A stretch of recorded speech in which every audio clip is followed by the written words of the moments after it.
자, 이번 시간은 부동산 물권 변동 관련한 주제 보겠습니다. 자, 개별적인 물권에 대해서 다 공부했던 걸 정리를 하고 있는 상태이고요.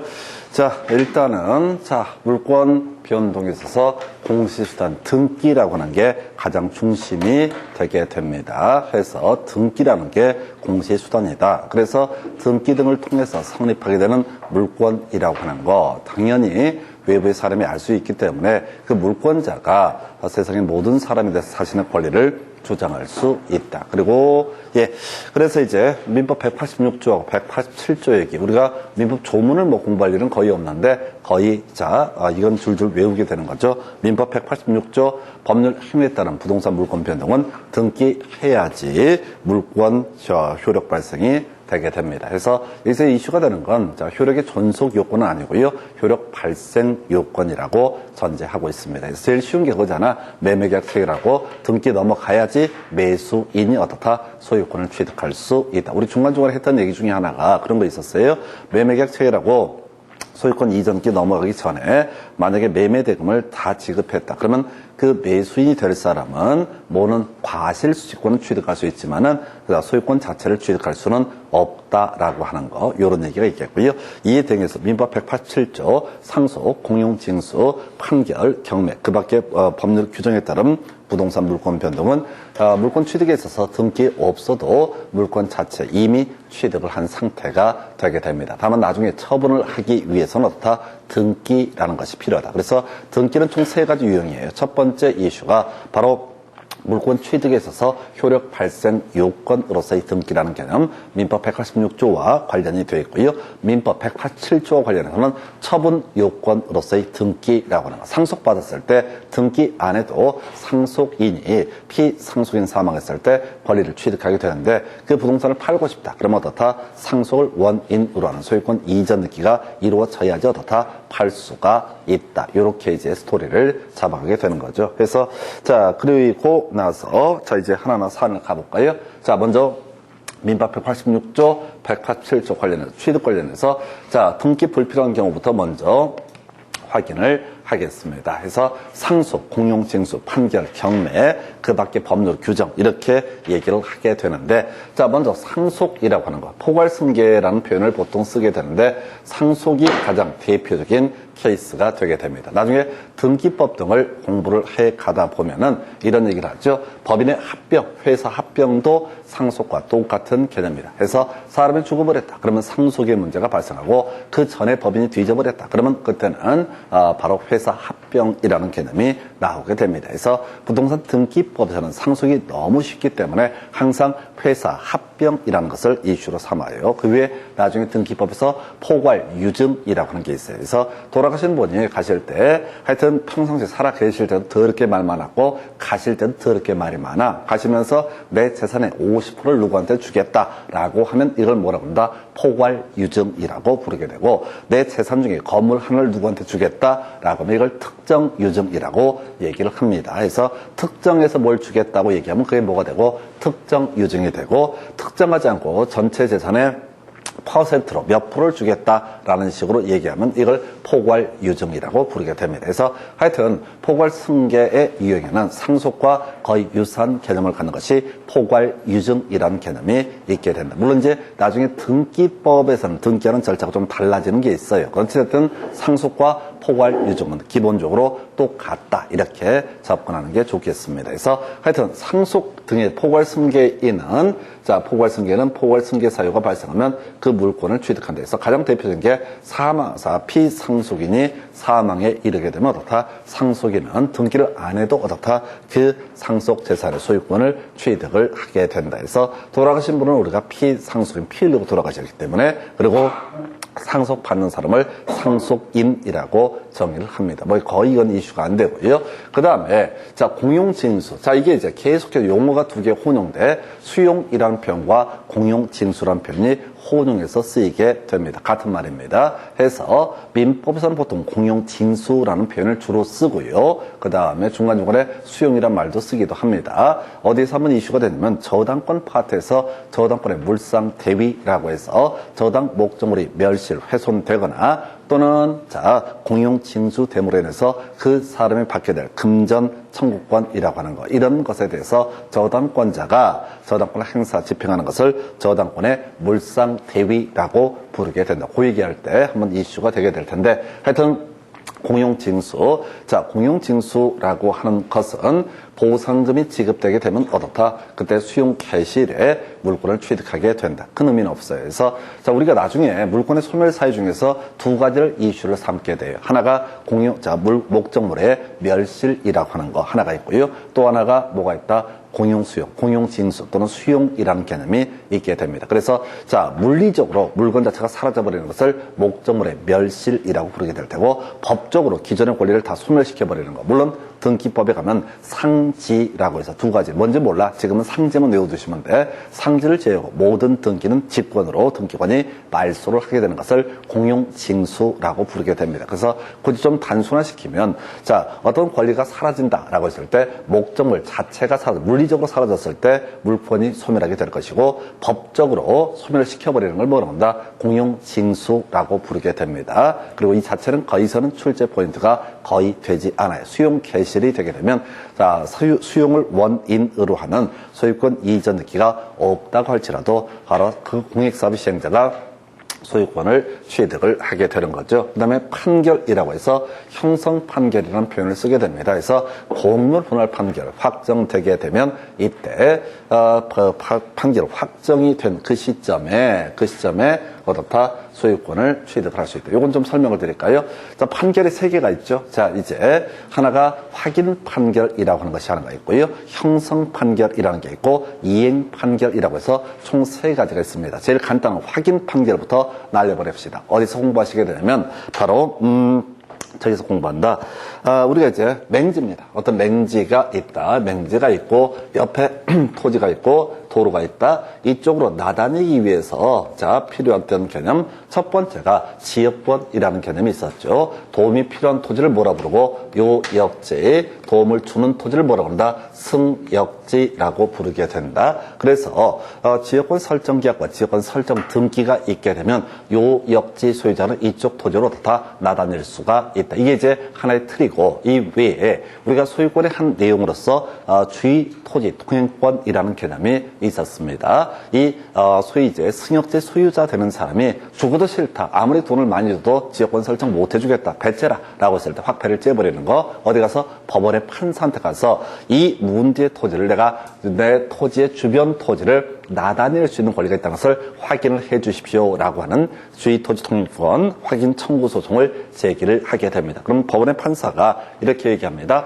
더 편리한 경우에는 주의토지통행권 인정되지 않는다. 이런 얘기를 하면서 뭐가 있었지? 더 편리한 경우는 인정되지 않았었고, 갑자기 생각이 안 나네. 여러분, 교재는 몇 페이지에 있었던 얘기냐면, 교재 몇 페이지? 100페이지 가면 그런 얘기 나와 있어요. 그래서, 충분한 기능을 하지 못하고 있을 때는 어떻다? 주의토지통행권을 인정을 할 수가 있다. 그래서 100페이지 가면 주의토지통행권의 인정 여부에서 더 편리한 경우는 인정되지 않았던 것이고요. 100페이지. 제일 위에 나와 있잖아요. 본문에. 더 편리한 경우는 인정되지 않고요. 그 다음에 공로로서 충분한 기능을 하지 못하고 있다. 통로가 있어서 쓸모가 없다. 그러면 이때는 주의토지통행권 인정된다. 두 번째 이슈, 주의토지통행권 인정함에 있어서 그런 거 있었죠? 지금 그냥 나다닐 수 있을 정도만 법원의 판사가 인정을 해준다. 장래 토지 용상을 고려할 필요 없다. 그 외 쟁점으로서 이런 주의토지통행권이 인정이 된다라고 했을 때 유상이냐 무상이냐, 원칙은 유상이다. 근데 토지 분할 때문에 주의토지통행권이 발생하면 이건 무상이 되게 된다. 근데 무상의 주의토지통행권을 가지고 있는 그 토지를 매수해서 취득을 하게 되면 이때는 어떻다? 이때는 다시 유상의 주의토지통행권이 된다. 이런 식의 논리고죠. 이걸 뭐라고 한다? 확인 판결이라고 얘기를 하게 됩니다. 확인 판결은 딱 하나밖에 이슈가 안 되고요. 주로 이제 이슈가 되는 게 이행 판결하고 형성 판결이라는 개념이 이슈가 되죠. 그래서 갑소유의 X 부동산에 대해서 을과 매매 계약을 체결을 하게 됩니다. 을이 매수인입니다. 을이 매매 대금을 완납을 했는데 갑이 등기를 넘겨주지 않습니다. 그러면 을은 법원에 소송을 제기합니다. 소유권 소유권 이전 등기 절차에 협력하라라는 소송을 구하게 됩니다. 소유권 이전 등기 청구 소송을 제기하게 돼요. 그러면 법원의 판사가 야, 갑 돈 받아 처먹었으면 어떻게 해라? 등기 넘겨줘라 라는 판결을 내려주게 됩니다. 그렇다고 해서 등기가 자동으로 넘어가는 게 아니라 나중에 등기법에서 공부하게 되는데 승소한 등기 권리자가 어떻다 단독으로 등기를 어쩜 그리 공부를 잘해요? 정말 한 달 반 됐는데 좀 어리버리했어요. 근데 대답하면 다 맞춰.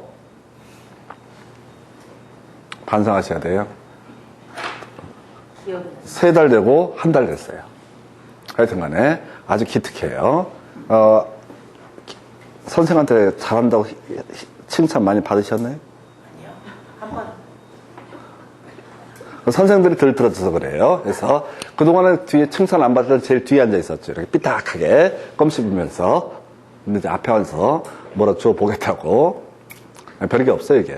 여러분들이 공부하시는 공부가, 쉬운 공부는 솔직히 아니에요. 쉬운 공부는 솔직히 아닌데, 이게 꾸준히 좀 달리시게 되면은 별게 없어요. 다 사람들이 하는 거니까, 그래서, 그리고, 제가 숙련된 조교잖아요. 저는 혼자 독하게 했다니까요. 뒤져버린 줄 알았어요. 이제 와서 하는 얘기지만 내가 그 당시에 인강이라도 보고 좀 공부를 했었어야 돼. 이걸 혼자서 잘난 척 하느라고 끝까지 나의 길을 가련다 해서 그 미친 짓이야. 남들은 그냥 KTX 타고 부산 가는데 나는 여행의 참맛을 느껴야지 발바닥에 물집 잡히는데 도보로 걸어간 그런 꼴이야. 근데 이제 가다 보니까 이건 정말 배우고 되죠. 하여튼 그러다 치고, 자, 이행 판결이라고 하는 거. 자, 승소한 을은 어떻다? 단독으로 등기를 신청할 수 있다. 그래서 을이 등기를 넘겨받아야지 어떻다? 신청해서 받아야지 소유권을 취득하게 된다 해서 이행 판결이라는 개념이 있었고요.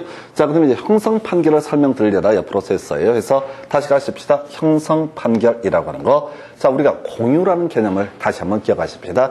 우리가 공유라고 하는 거, 자, 공동 소유 중에서 공유와 합유를 비교하게 되면 둘 다 지분권은 인정되지만 등기부에 지분이 표시가 되는 공동 소유 관계를 공유라고 불렀었고, 등기부에 지분 자체가 표시가 안 되는 공동 소유를 뭐라 부른다? 합유라 부르게 되죠. 그래서 공유에 있어서는 지분 처분의 자유가 인정이 됐던 것이고, 또 하나 공유에 있어서는 분할 청구라는 개념이 허용이 된다. 그래서 어떤 토지를 갑이 60%의 지분, 을이 40%의 지분을 가지고 있다 해서 이 사람, 갑이라는 사람이 을에 대해서 또는 을이라는 사람이 갑에 대해서 야, 우리 분할하자라고 얘기했는데 서로 협의가 이루어지지 않았을 때, 자, 이때 법원에서 하는 판결이 뭐가 된다? 공유물 분할 판결이라고 하는 거. 그러면 공유물 분할 판결이 확정되게 되면 그때부터 어떻다? 바로 분할의 효력이 발생한다. 그럼 경우 수를 볼게요. 지금요, 갑과 을이 이 문제의 토지 1000평인데 갑이 600평 A라는 토지, 을이 400평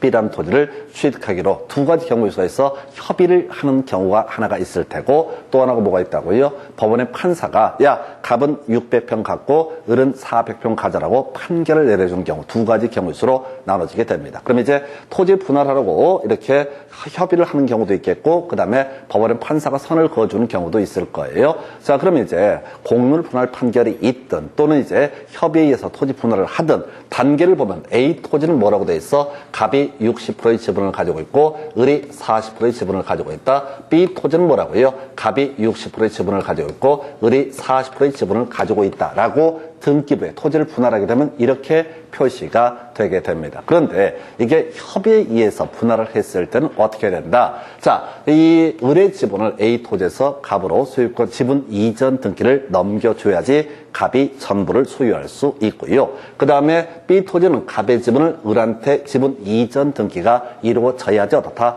을이 단독 소유를 할 수가 있다. 이게 협의에 의한 분할이에요. 그런데 문제는 형성 판결, 공유물 분할 판결이 이루어지게 되면 형식적으로 이 A라는 토지에 대해서 갑이 60%, 을이 40% 지분을 가지고 있어도 이미 형성 판결이, 공유물 분할 판결이 확정되게 되면 전부 누가 갖게 된다? 바로 갑이 소유권을 가지게 될 것이고, 지분 이전 등기가 안 이루어져도 그 다음에 B라는 토지에서 을이 전부에 대해서 소유권을, 단독 소유권을 갖게 되는 것이 바로 뭐가 된다? 공유물 분할 판결. 그래서 물론 이 갑이란, 자, 만약에 이게 판결에 의해서 지금 갑이 A 토지의 소유권을 갖고 판결에서 을이 B 토지의 소유권을 갖게 된다라고 했을 때 나중에 갑이 이 땅을 팔아먹으려면 어떻게 해야 된다? 지분 이전 등기라는 것을 해야지 팔 수가 있는 건 별개의 문제로 이미 판결이 확정된 그 시점에 어떻게 한다? 이미 각각 물권을 취득하게 되는 것, 단독 소유권을 취득하게 되는 것을 가리켜서 형성 판결, 바로 법률 규정에 따른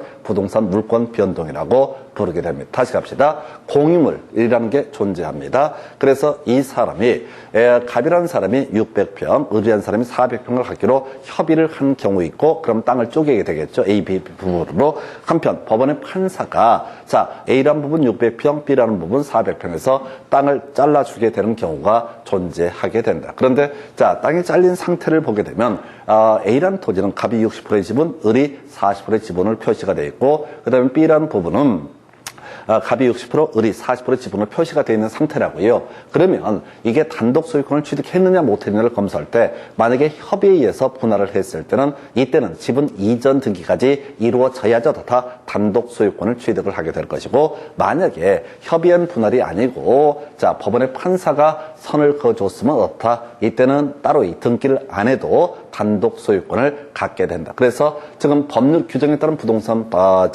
물권 변동에서 공유물 분할 판결 확정되면 따로 이 지분 이전 등기를 안 하더라도 다 소유권을 취득할 수 있다. 이런 식의 논리고죠. 다만 협의한 분할은 계속 비교해 드리겠지만 지분 이전 등기까지 이루어져야지 다 물권 변동 효력이 발생되게 된다. 이런 식의 얘기. 경매, 이건 쥐기없게 했던 얘기지. 매수인이 매각대금을 완납하게 되면 소유권 이전 등기를 넘겨받기 전이랄지라도 매수인이 어떻다? 그 권리를 취득을 하게 된다. 이렇게 정리를 하게 됩니다. 그래서 자, 이래서 지금 민법 187조 법률 규정에 따른 부동산 물권 변동이라는 거 상속 거의 안 나오고요. 공용징수 거의 안 나오고요. 거의 대부분의 문제는 공유물 분할 판결, 소위 형성 판결이 있게 되면은 이때는 어떻다? 바로 등기를 안 해도 단독 소유권 등을 갖게 된다. 그 외 경매도 매수인이 매각대금을 완납하게 되면 등기 안 넘겨받아도 이미 권리를 취득한다. 그 외 시리즈로서 그 밖에 법률 규정이라고 해서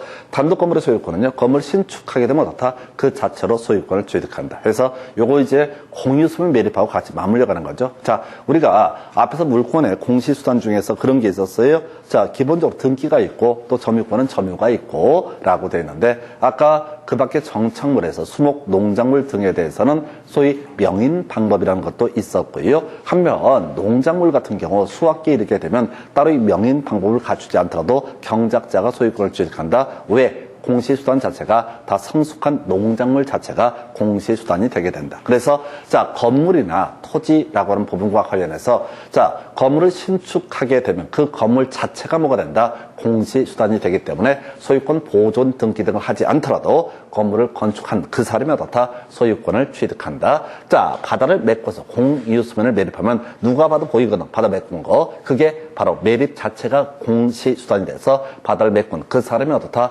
소유권을 취득을 하게 된다. 그리고 이제 구분 소유권 아까 설명 한번 드렸었죠. 소위 구분 행위라고 하는 것이 있게 됩니다. 이 구분 행위는 집합 건축물 등에 등재되는 것도 될 수 있겠고 또는 분양 광고 등도 포함이 될 수 있다. 큰 의미는 없습니다. 그래서 이런 것들이 소위 법률 규정에 따른 부동산 물권 변동이라서 등기 없이도 발생하죠. 그리고 이제 시리즈로 나왔던 것이 그런 거 있었죠. 법정 지상권이라고 하는 거. 건물 전세권의 법정 갱신, 그리고 우리가 저당권 할 때 공부 안 했던 건데 바로 법정 저당권 뭐 이런 것들이 있게 되면 법정은 다 뭐야? 법률 규정의 줄임말이기 때문에 이것은 따로 등기 안 해도 다 물권 변동 효력이 발생되게 된다. 이렇게 얘기를 합니다. 그래서 자, 일단은 요거랑 이제 비교할게. 거의 대부분의 문제 출제 기술은 바로 공유물 분할에 관한 것이 거의 대부분의 출제 이슈가 되게 됩니다. 그래서 지금 협의에 의해서 공유물을 분할했을 때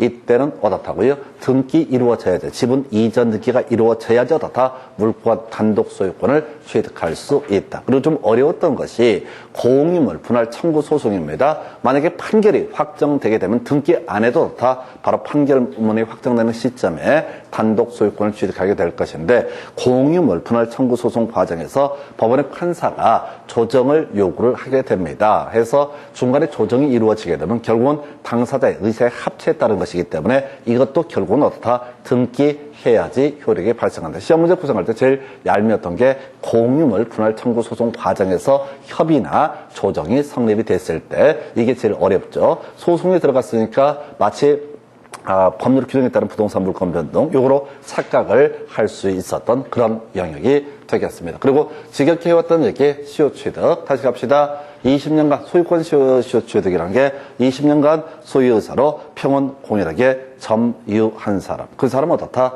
등기 청권을 가지게 되고, 중요한 건 등기 넘겨받아야지 어떻다? 소유권을 취득할 수 있다라고 해서 지금 출제됐던 패턴들을 분석하면 요걸 거의 다 출제 쟁점은 삼아요. 그래서 최근 문제에서는 대부분이 공유물 분할 청구 소송 과정에서 협의 또는 조정이 성립된 경우하고요. 그 다음에 그 전에 나왔던 것이 바로 점유 취득 시효, 등기해야지 얻었다 그 소유권 등을 취득할 수 있다. 이렇게 해석을 하게 됩니다. 그래서 이 정도가 법률 규정에 따른 부동산 물권 변동과 법률 행위에 따른 부동산 물권 변동 해서 자 지문 가지고 한번 쭉쭉쭉 한번 가볼까요? 여러분 교재 70페이지부터 체크를 해보도록 하겠습니다. 70페이지를 보시게 되면 핵심 지문 이렇게 나와 있어요. 법률 행위를 원인으로 해서 소유권 이전 등기를 명하는 판결에 따른 소유권 취득에는 등기를 요하지 않는다. 틀렸죠? 우리가 아까 매매 계약을 체결한 상태에서 매도인 갑이 을에게, 매수인 을에게 소유권 이전 등기를 해주지 않았을 때 을이 소유권 이전 등기를 넘겨라 라는 소송을 제기해서 그때 그 판결이라는 것은 소위 형성 판결, 공유물 분할 판결이 아니기 때문에 등기해야지 어떻다 물권 변동 효력이 발생하게 된다. 이런 취지가 되게 될 것이고요. 자, 그 다음에 오른쪽 교재 71페이지 가서 보시게 되면은 상속인은 피상속인의 사망과 더불어 상속 재산인 부동산에 대해서 등기를 한때 소유권 취득한 유치한 지문이죠. 상속은 뭐야? 피상속인이 사망한 때 그때 이미 상속인이 소유권을 취득하게 됩니다. 그래서 상속이라는 부분은 그런 거죠. 자, 아버지가 계셨어. 돌아가셨어. 아들이 유일한 상속이냐. 그래서 상속을 받게 됩니다. 사망하시게 되면. 자, 그러면 이제 아들한테 아버지는 어떤 사람이야? 내 재산을 끝까지 움켜쥐고 있다가 버티다가 끝내 버티지 못하신 분 이런 사람이야. 대신 이건 법적으로 그런 거 어디 가서 얘기하시면 안 돼. 상속이라는 게 뭐라고요? 내 거에 내 거 상속이라는 거. 상속인 거에 대든 거예요. 상속인 거. 그래서 피상속인 어떤 사람 안 돌아가셨으면 끝까지 내 물건을 자기가 쥐고 있었던 거잖아. 그래서 돌아가심으로써 세상을 순리에 맞춘 사람이다. 이렇게 생각하면 되겠습니다. 자, 대신 어디 가서 이런 얘기는 하지는 말아요. 자, 그러면 이제 싸가지 없다고 욕먹습니다. 그 다음에 2번 등기를 요하지 않는 물권 취득의 원인인 판결이란 이행 판결을 말한다 라고 해서 틀렸죠. 이행 판결이 아니라 이건 뭘 얘기를 한다고요? 형성 판결이라고 얘기를 하게 됩니다. 그래서 2번 질문 틀리게 해서 답을 뽑았어요. 3번 민사집행소송 경매 매수는 등기해야지 소유권 취득할 수 있다. 틀렸죠. 경매에 있어서는 매수인이 매각되면 완납하게 되면 그 자체로 다 소유권을 취득을 하게 된다. 넘어가서 이제 관련 기출 문제 가지고 설명을 드리겠습니다. 그래서 여러분 교재 72페이지 보면 본문 중에 법정지상권, 거물저작권의 법정갱신, 법정저당권 나와 있죠? 제목만 체크합니다. 읽으시면 안 돼. 중간중간에 다 설명드렸었는데 기억 안 나면 말고 법정 들어가 있으면 다 뭐가 된다고요? 법률 규정. 좀 이따 이제 문제 풀 때 쉽게 풀어야 되니까 법정 들어가 있으면 등기 안 해도 물권 변동 효력이 발생하는 법률 규정에 따른 부동산 물권 변동이다. 이렇게 가십니다. 이제 문제 가지고 볼까요? 자, 그 다음에 지금 그 얘기 72페이지 원인행위 실효 요거 한번 설명을 드릴까요? 요거 이제 지금 공부가 조금 됐다고 전제하고 설명을 드릴게요. 자, 거기 이제 무효 취소 해제 나와 있습니다. 그래서 자, 갑소유의 X 부동산에 대해서 을 명의로 소유권 이전 등기가 이루어졌습니다. 근데 이게 어떤 이유로 무효가 된다라고 하면 아예 어떻다 법적 효력이 발생하지 않는다라는 의미. 그러면 뭐 무효인 등기를 어떻다 감 명의로 다시 돌려줘야 되죠. 이걸 이제 나중에 무효인 등기의 말소 등기라는 얘기를 하게 됩니다. 그래서 무효였을 때는 설령 등기부가 넘어가더라도 다 전혀 법적 효력이 발생하지 않고 자 다시 누구한테 원소유자에게 돌려놔야 된다. 이런 식의 취지. 해제 기억이 나시려나 모르겠다. 해제는 주로 계약법에서 공부하게 되는 거죠. 예를 들어서 이런 식입니다. 갑이라는 사람이 매도인이고 을이 매수인이 됩니다. 그래서 먼저 등기를 넘겨주고 두 번째 대금을 나중에 한 달 있다 받기로 한 사안이 있다. 그래서 등기를 넘겨줬는데 한 달 후에 매수인이 대금을 지급하지 않게 되면 매도인은 뭘 할 수 있다? 해제라는 것을 할 수 있다. 해제하면 소급해서 무효가 되기 때문에 을 명의로 들어간 등기도 뭐가 됩니다? 무효가 되게 됩니다. 그래서 나중에 등기 다시 찾아오는 과정에서 말소 등기 청구 이런 것들을 할 텐데 좀 이따 지문 보면서 나올 테니까 해제 무효 얘기 좀 이따 보겠고요. 일단은 문제 가지고 볼까요? 자, 부동산 물건을 등기 없이 취득할 수 있는 경우가 아닌 것은 뭐라는 거야? 등기가 필요한 것은 이렇게 되어 있죠? 아니 문제를 더럽게 내렸다고 등기 없이 취득할 수 있는 경우가 아닌 것은 돼 있잖아요. 다음 중 등기가 꼭 필요한 것은 꼭 필요한 것은 이걸 이제 이 중에 부정은 강한 긍정이다. 해서 1번 신축 건물 나와 있죠. 등기 없이 취득하죠. 자 분묘 기지권 아까 20년간 평온 공연하게 점유를 하게 되면 어떻다? 자 시효 취득하게 된다고 그랬었죠. 자 우리가 소유권의 시효 취득은요 등기해야지 어떻다? 바로 그 권리가 발생하겠지만은 분묘 기지권은 등기할 수 없는 권리이고 등기 없이도 점유만으로도 어떻다 그 권리를 취득을 하게 된다. 상속 나와 있죠. 상속도 법률 규정이고요. 법정 저당권 나와 있죠. 그 다음에 점유 취득 시효라는 개념 나와 있습니다. 점유 취득 시효. 이건 뭐가 된다? 등기 있어야 된다. 전통적으로 이걸 냈었다고. 사실 우리가 등기가 필요한 경우 중에서 주로 점유 취득 시효라고 하는 거. 점유, 자, 취득 시효. 자, 일단은 이렇게 해석하자고 그랬어요. 자, 지금 토지가 있습니다. 요역지가 있고요. 승역지가 있게 됩니다. 그래서 이쪽 토지에다가 지역권 설정 계약에 합의를 합니다. 근데 지역권이 성립하려면 뭐가 필요해? 지역권의 설정 등기라는 것을 해야 되는데 문제는 지역권 설정 등기를 하지 않고 20년간 계속되고 표현된 지역권을 행사해 왔다. 그러면 20년이 지난 시점에서 요역지 소유자는 승역지 소유자에게 뭘 주장할 수 있다? 시효 완성을 원인으로 해서 등기 청구권을 행사할 수 있다. 그러면 승역지 소유자는 소유자 이 지역권 설정 등기에 협력할 의무가 있고 결과적으로 지역권 설정 등기를 해야지 어떻다? 이것은 그 지역권을 시효 취득할 수 있다라고 하는 소유권은 20년간 소유의사로 평온 공연에게 점유한 사람이 그 당시에 등기 명의인에 대해서 등기 청구권이라는 것을 행사했을 때 상대방이 협력했을 때 그때 소유권을 취득하는 제도. 그래서 이 문제는 나름 어려운 거야. 분묘 기지권도 시효 취득의 한 유형이고요. 그 다음에 지금 5번 질문도 마찬가지죠. 시효 취득의 원인이 되는데 분묘 기지권은 애초에 등기할 수 없는 권리다. 이렇게 설명을 드렸고 그냥 점유 그 자체로 권리가 발생하는 데 비해서 자 지역권이 됐든 소유권이 됐든 점유 취득 시효는 결국은 등기 청구권만 발생하고 등기가 이루어져야만이 어떻다 그 권리를 취득할 수 있다. 그래서 이게 이제 대충 공부가 된 상태에서 5번 찍어내는 그렇게 어렵지 않을 수도 있는데 나름 출제위원 입장에서는 뭐하고 2번하고 5번을 착각을 유도하는 거예요. 둘 다 시효 취득인데 분묘 기지권은 어떻다? 등기가 할 수도 없고 등기도 필요가 없는 것인데 비해서 일반적인 시효 취득이라는 것은 어떻다? 등기 있어야지 물권 변동 효력이 발생하게 된다. 2번 문제예요. 등기가 있어야 물권을 취득하는 경우는 이렇게 되어 있습니다. 지상권을 상속, 키워드 뭐가 됩니까? 상속이라는 것은 등기 없어도 물권 변동이 발생하지요. 건물 전세권이 법정 갱신. 자, 우리 법정 들어가면 어떻다? 이때는 자 법률 규정에 따른 부동산 물권 변동 단순히 가셔야 돼. 법정 갱신 이런 식이었어요. 자 전세권 설정자고요. 전세권자 건물 전세권에 대해서 자 전세권 종료 6개월 전부터 1개월 전 사이에 전세권 설정자가 갱신 거절의 통지를 하지 않게 되면 자동으로 어떻다 법정 갱신이 이루어진다. 이때 건물 전세권의 존속 기간은 소위 정함이 없는 것으로 본다라고 했었고요. 정함이 없는 것으로 본다 해서 파생됐던 것이 전세권 설정자도 전세권자도 소멸을 통고할 수 있고 각 6개월 지났을 때 효력이 발생한다. 그래서 우리 이제 전세권은 66, 토지 임차권은 61, 자, 주임법, 상임법에서는 바로 x의 3 이런 식으로 설명이 드렸는데 기억이 나면 좋고 아니면 말고 일단 이 문제를 풀어갈 때는 법정이라는 말이 들어가면 어떻다? 무조건 법률 규정에 따른 부동산 물권 변동에 해당된다. 3번 신축 나와 있죠? 신축하면 그대로 소유권 취득하고요. 4번 현물 분할의 합의에 따라서 공유토지의 단독 소유권을 취득하려는 경우 이게 거의 문제에 도배한다고 그래서 공물 분할 판결이 있게 되면 어떻다? 등기 안에도 그대로 물권 변동의 효력이 발생하는 데 비해서 자 현물 분할의 합의, 공물의 분할 합의에 있어서는 결국은 등기해야만이 어떻다? 물권 변동의 효력이 발생한다. 이래서 답은 4번이었고요. 5번 구분 소유권 취득 나와 있죠? 자, 길게 볼 거 없고, 구분 소유권은 어떻다? 구분 행위가 있으면 어떻다?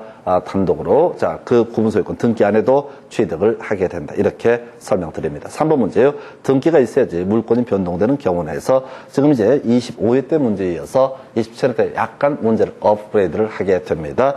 1번 공유물 분할 청구 소송에서 현물 분할의 협의가 성립되지, 순간에 협의가 성립돼서 조정이 된 때 공유자들의 소유권 취득. 이것도 결국은 협의가 포인트죠. 소송 과정에서 판사가 야야 그러지 말고 서로 양보해라, 쇼부 쳐라 라고 했을 때 야 오케이 하게 되면 그건 결국은 양 당사자 의사 합치에 따라서 분할이 된 것이기 때문에 이때는 등기해야지 어떻다? 그 물권 변동의 효력이 발생합니다. 그러니까 25회 때 문제 4번 지문을 약간 업그레이드 시킨 거야. 자, 소송을 딱 집어넣어가지고 착각을 한번 유도해주고 중간에 협의, 조정이 성립되게 되면 어떻다? 이것도 법률 행위에 따른 부동산 물권 변동과 똑같이 취급을 하게 된다라고 할 것. 그 다음에 분묘기득권의 시효 2번 법정 지상권 나와 있죠? 법정 들어가면 법률 규정이고요. 분묘기득권도 여기에 법정지상권의 일종이죠. 법정지상권의 일종입니다. 그 다음에 저당권 실행에 따른 경매에서 소유권 취득. 키워드 뭡니까? 경매라고 하는 거. 매각된 걸 완납했을 때 권리를 취득을 하게 되는 것이죠. 5번 법정갱신 나와 있죠. 그럼 이 문제도 그래. 법정 들어가 있는 게 2번하고 5번 바로 나와 있죠. 자, 시험 보실 때 긴장하고 잘 안 보여요. 기억이 안 나. 법정은 무조건 다 뭐가 된다? 법률 규정의 줄임말이 되게 됩니다. 그래서 답은 1번으로 구성했어요. 자, 그래서 지금 이 문제를 분석하니까 24회 때, 25회 때, 27회 때 이제 구성이 됐던 주제였었고요. 그리고 최근 문제에서는 아까 뭐가 답이 됐냐면 71페이지 2번 지문 30회 때 문제 구성이 됐습니다. 그래서 30회 때 문제, 아까 2번 지문 틀리게 해서 다 뽑았잖아요. 공유물 분할 판결, 형성 판결이다. 이렇게 가야 되죠. 2번 지문, 엑스페크트가 이행 판결을 의미한다라고 해서 틀렸죠. 그러니까 출제 이슈를 지금 분석을 해봐야 돼.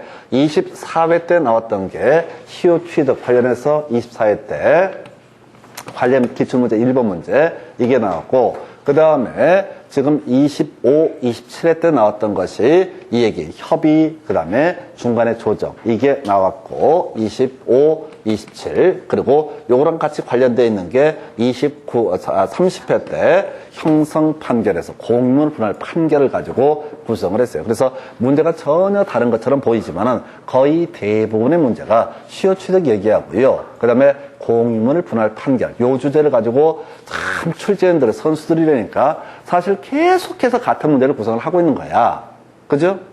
24, 25, 27, 20, 30 이런 식의 문제가 본질적으로 바뀌지 않아. 근데 이걸 분석을 하지 않고 막연하게 보게 되면 법정 막 쏟아져 나오지. 그러니까 이게 혼동에 빠지게 되는 겁니다. 그래서 결국은 모든 문제 맥락은 공유물 분할 판결, 이걸 우리가 뭐라 부르고 형성 판결. 그래서 이 공유물 분할 판결에 전 따로 이 등기를 하지 않더라도 다 물권 변동이 발생하는 데 비해서 이에 대응해서 중간에 단순한 공유물 분할의 협의 등이 이루어지게 되면 어떻다? 등기해야지 어떻다? 물권 변동 효력이 발생합니다. 그러니까 문제를 답을 다 정리해놓고 보게 되면 자, 출제하는 패턴들이 다 정해져 있어요. 그 출제위원들이 이렇게 보는 거죠. 지금 문제를 낼 때 그냥 유형이 정해져 있다고. 다만 지난번 문제랑 패턴을 좀 다르게 표시를 하려고 하다 보니까 수험생들은 멘붕이 와버리는 거예요. 그러니까 아예 마음의 준비를 독하게 하고 들어가셔야 돼. 자꾸 옆에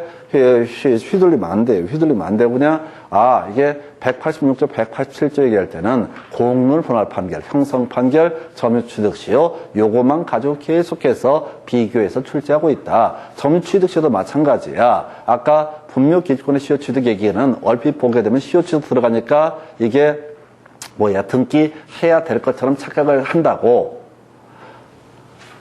점유 취득 시효에서 점유 취득 시효는 등기해야죠. 다 물건을 취득할 수 있다. 이거 있었고, 이에 비해서 분묘 기지권 얘기, 분묘 기지권은 꼭 시효 취득에도 던져준다고. 분묘 기지권의 시효 취득은 어떻다? 등기 없이도 어떻다? 그 권리를 취득을 하게 된다. 이렇게 가게 되는 거예요. 이렇게 틀 자체가 딱 정해져 있어요. 그러니까 이 루틴 자체를 분석을 하게 되면, 그러니까 공부를 하면서 상속이 어떻고 경매가 어떻고 당연히 알아야 돼. 뒤의 내용들을 소화하기 위해서. 그러나 이 챕터에서 답을 뽑아내는 쟁점이 뭐냐? 근데 분석하면 다 나오잖아요. 제가 마음대로 하는 얘기가 아니라 24, 25, 27, 30 등에서 이 파트는 문제가 어떻게 나올지는 모르지만은 거의 대부분의 문제가 시효 취득하고요. 그 다음에 공물의 분할 이 두 가지 이슈를 가지고 출제 쟁점을 삼게 됩니다. 그래서 그렇게 보셨고, 자, 물권의 소멸이라는 주제 바로 이어서 간단하게 살펴보도록 하겠습니다.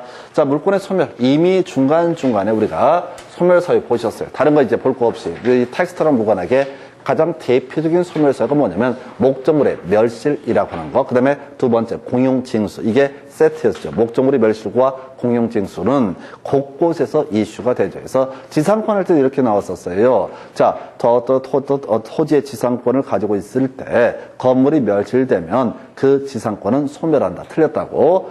지상권은 뭐에 관한 권리다? 토지에 관한 권리이기 때문에 건물이 멸실됐다고 해서 지상권이 소멸되는 것은 아니다. 이런 게 과거에 출제가 됐었고요. 자, 그다음에 저당권 같은데 맨날 양도담보권 할 때 거기 있었구나. 양도담보권의 목적물이 멸실되게 되면 양도담보권은 소멸한 건 별개의 문제로 피담보 채권도 소멸한 데서 그건 틀리게 구성이 됐던 사례고요. 우리가 저당권의 물상대위라고 해서 자, 바로 저당 목적물의 멸실 훼손 얘기하고요. 두 번째 공용징수 있게 되면은 저당권 설정자가 받게 될 금전, 화재 보험금 청구권, 수용 보상금 청구권에 대해서 저당권자가 집행을 먼저 하게 되는 것을 가리켜서 저당권의 물상 대위라는 개념이 있었죠. 그래서 하여튼 곳곳에 공통적인 물권의 소멸 사유는 뭐가 있냐면 목적물의 멸실이라고 하는 거, 그리고 또 하나가 공용징수, 물리적으로 죽여버리는 것을 목적물의 멸실이라고 부르게 될 테고, 법적으로 그걸 등기를 지워버리는 것을 수용 공용징수라고 부르게 됩니다. 한편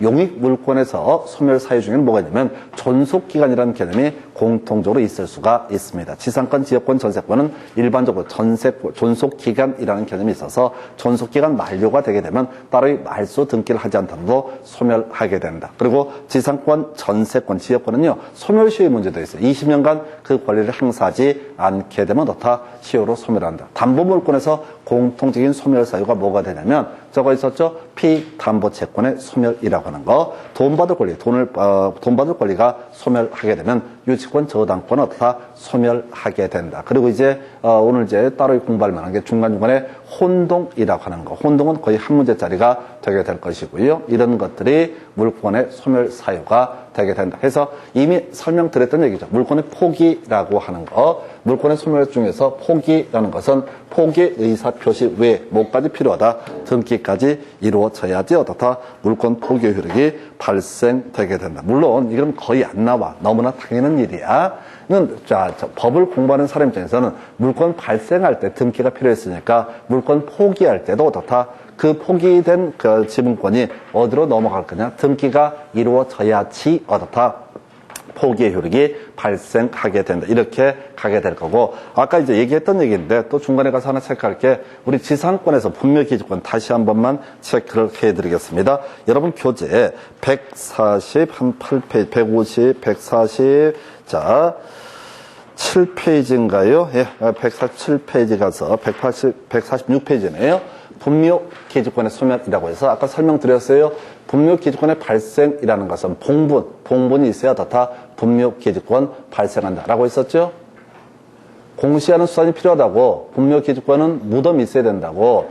가명 안 되고, 자, 평장, 암장 안 되고, 정상적인 봉분이 있어야 된다라고 하는 거. 이에 비해서 그 밑에 소멸 보니까 뭐라고 돼 있어요?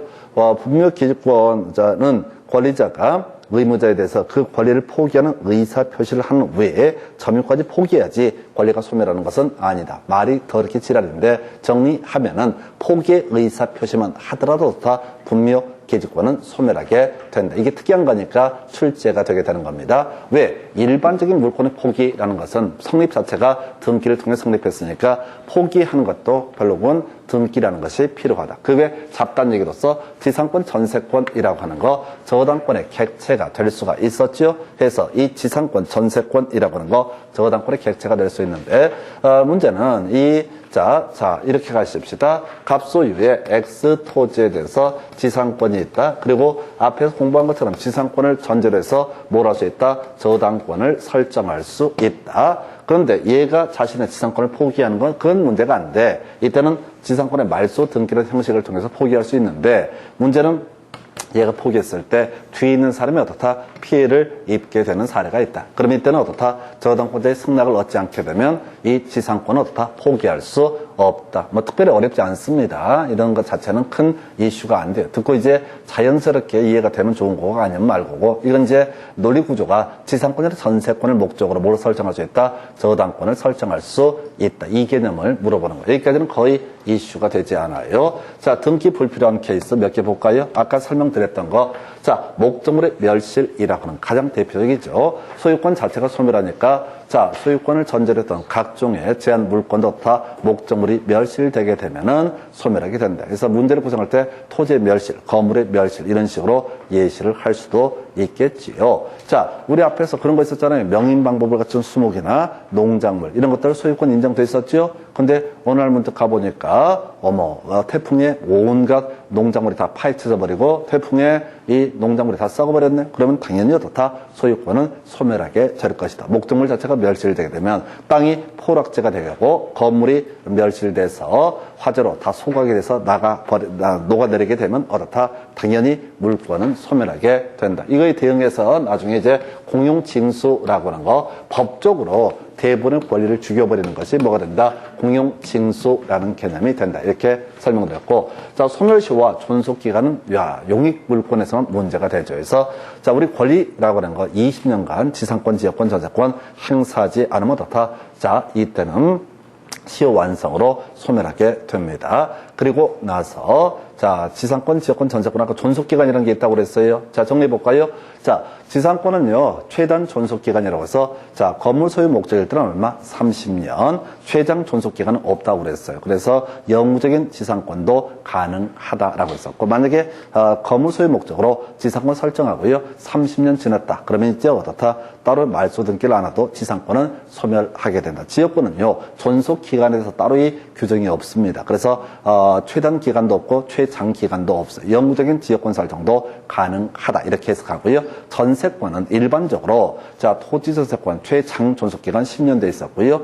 건물 전세권은 따로 이 최단 존속기간 1년이라는 개념이 있게 된다. 그래서 어쨌든 각종의 지상권 설정 계약, 지역권 설정 계약, 전세권 설정 계약 과정에서 자, 정해놓은 존속기간이 만료가 되게 되면 그 용익물권은 어떻다? 소멸하게 될 것이다. 그리고 지겹게 해왔던 얘기, 자, 유치권 저당권 같은 담보물권에 있어서는 돈을 갚아버리면 어떻다? 그 권리는 소멸하게 된다. 이걸 우리가 피담보채권의 소멸해서 피담보채권의 소멸은 사연이 두 개가 있었죠. 하나가 일반적으로 채무를 변제했을 때 피담보채권이 소멸하다. 가장 일반적인 거고 또 하나가 소멸시효라는 개념이 있죠. 그래서 우리가 민법상 채권의 소멸시효 몇 년? 10년이라고 제가 설명을 드린 바가 있습니다. 돈 받을 권리가 있습니다. 10년 동안 소송도 제기하지 않고 시간이 흘러버리면 어떻다? 그때는 이 돈 받을 권리 자체가 소멸하죠. 다시 가볼까요? 공법상 채권의 소멸시효 몇 년? 기본적으로 5년 이렇게 갑니다. 돈 받을 권리 공법상 5년 동안 조세채권 같은 게 가장 대표적이잖아요. 일반적인 케이스. 자, 바로 재산세를 부과하고 지자체에서 5년 지나도록 압류 등의 조치를 취하고 있지 않다. 그러면 더 이상 5년 지나면 다 받을 수가 없다. 이게 소멸시효의 문제가 되게 됩니다. 자, 우리가 어디에서 지금 도시개발법이 뭐 이런 데서 공법상 채권은 자, 청산금 채권 소멸시효 몇 년? 5년. 이렇게 다 5년이야. 민사채권은 기본이 뭐라고요? 10년이라고 해서 지금 돈 꽂아놓고 돈 받을 권리 몇 년? 10년 동안 내가 소송도 제기 안 하고 아무것도 안 하고 있으면 어떻다? 그 권리가 소멸하기 때문에 이걸 담보로 저당권 설정했던 또는 우리 유치권 같은 거 설정하는 유치권을 주장하고 있는 경우가 있습니다. 근데 10년 동안 시간 끌어버리고 돈도 안 갚고 시간 질질 끌어가기면 어떻다? 그 피담보 채권 자체가 소멸하게 되죠. 대신 유치권자는 소멸시효 완성을 막기 위해서 다시 소송을 제기해서 그 금전 채권이 있다는 것을 확인을 받게 되면 그때부터 다시 몇 년? 10년. 이런 식으로 이제 가게 되는 거예요. 하여튼 간에 돈 꿔줘놓고 받기도 어려워. 법을 알아야 돼. 법을 알아야 돼. 그렇게 이제 복잡해. 근데 법을 알면 꿔줄 돈이 없다는 게 가장 가슴 아픈 사연이죠. 그래서 법을 모르는 사람들은 꿔줄 돈이 있어서 돈 꿔줬다가 개고생을 하고 법을 잘 아는 자는 꿔줄 돈이 아니라 지금 당장 먹고 죽을 돈도 없어. 하여튼 그렇다 치고 지금 이런 것들이 물권의 소멸 사유가 되게 됩니다. 근데 이런 것들은 너무 유치해서 답이 안 되고요. 이 파트에서 하이라이트는 뭐가 되냐면 바로 혼동이라고 하는 거. 한 사람에게 두 개의 권리가 귀속되게 됩니다. 근데 뒤에 있는 권리 존속시킬 필요가 없다라고 했을 때 뒤에 있는 권리는 어떻다? 혼동으로 소멸하게 된다. 해서 이게 이제 이 파트에서 거의 유일한 출제 포인트.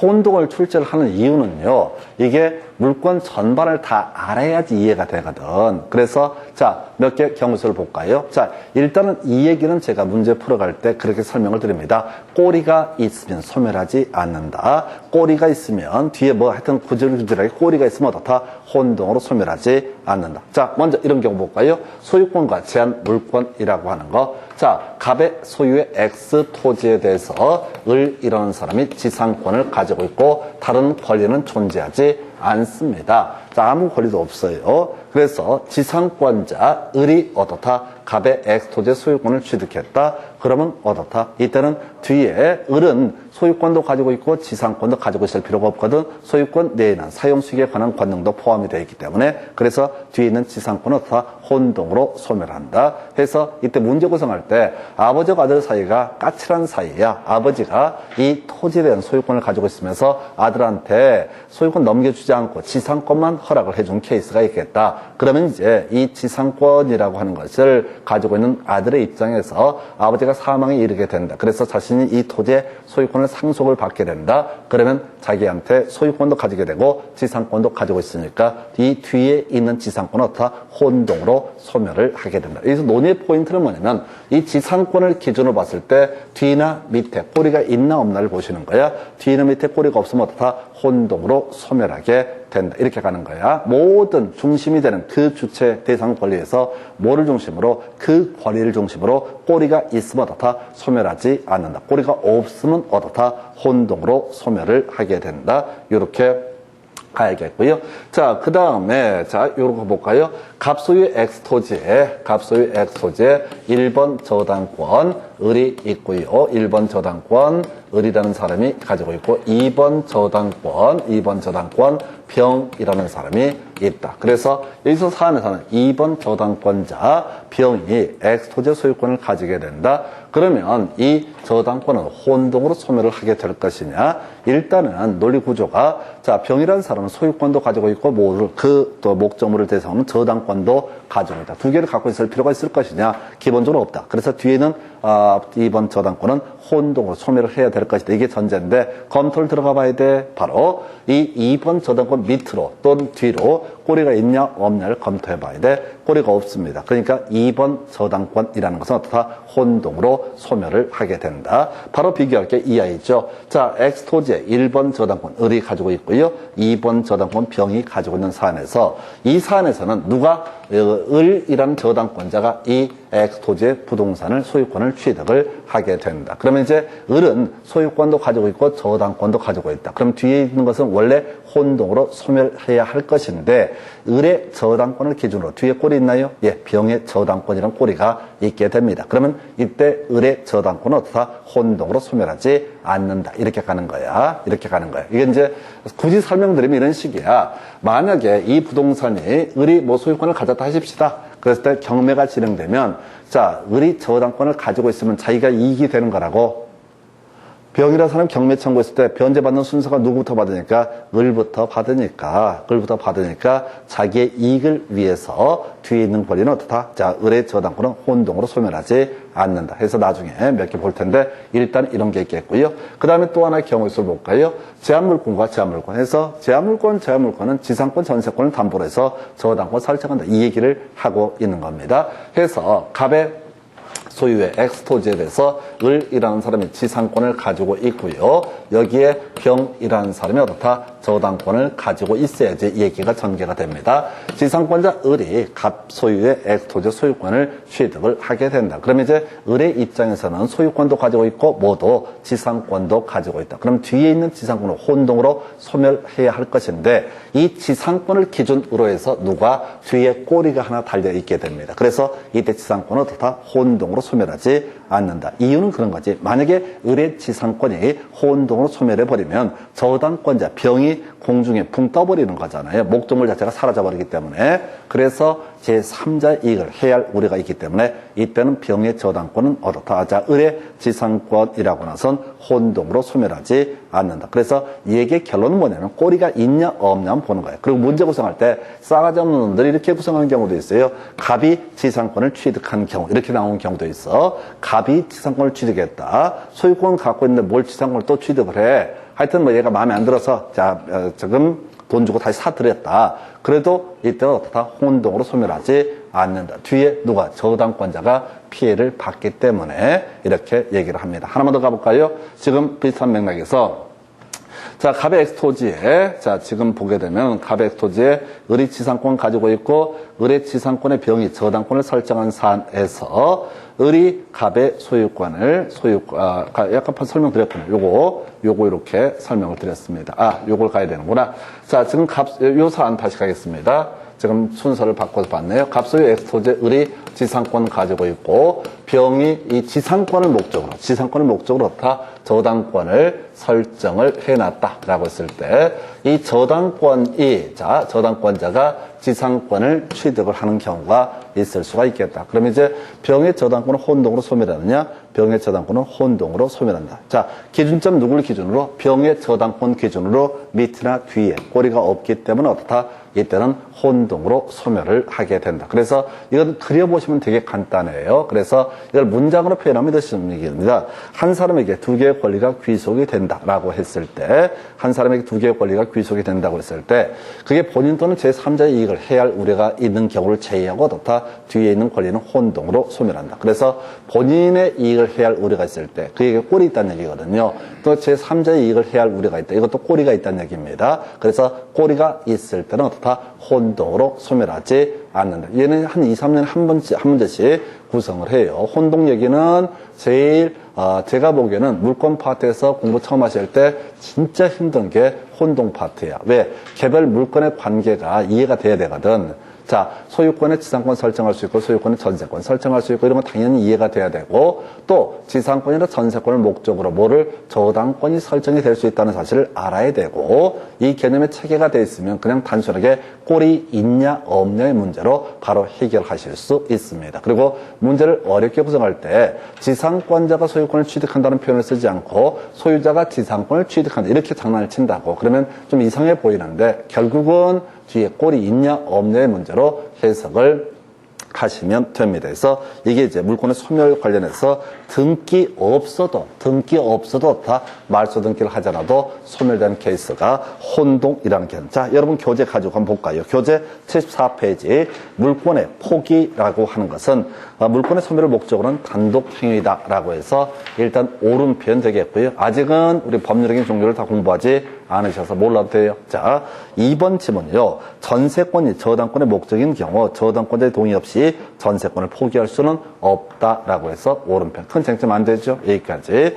그 다음에 이제 문제 됐던 것이 지금 이제 제한물권의 소멸 사유 볼까요? 1번 존속기간이 있는 지상권은 특별한 사정이 없으면 그 기간의 만료로 말소 등기 없어도 소멸한다. 소유권과 저당권은 소멸시효에 걸리지 않는다. 해서 지금 소멸시효 문제가 되는 것은 용익물권 문제가 됩니다.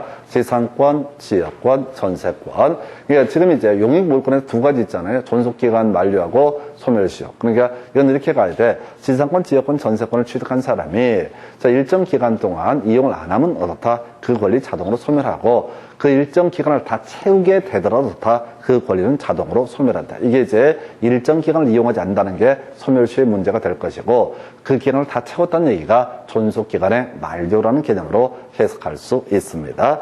그 다음에 3번 소유권의 기한 물권적 청구는 소멸시효에 걸리지 않는다. 이게 이제 응용 들어간 거죠. 소유권 자체가 소멸시효에 걸리지 않습니다. 그러면 소유권의 기한 물권적 청구도 당연히 어떻다? 소멸시효에 걸릴 이유가 없다. 약간 응용 들어갔던 지문 되겠고요.